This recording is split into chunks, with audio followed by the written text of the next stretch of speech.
guardián del majestuoso Pumahuiri. Con tus paisajes y manantiales cristalinos, engalanas los corazones, bella y altiva eres, querida Hasajawa. Por ese es orgullo llamarse Ayacuchana. Así canta Flor de Violeta a su bella tierra. Pueblito lindo de Hasajawa, una bendita de mi infancia.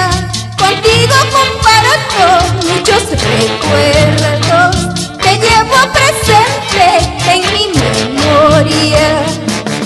Al medio de dos hermosos ríos, floreces lindo como una rosa, bella y altiva, eres mi pueblo, regalo divino de Dios bendito.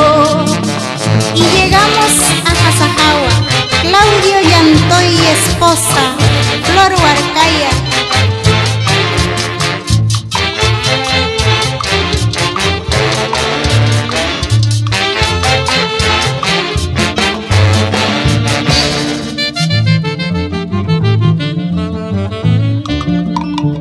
De los buquiales brotan las aguas y de mis ojos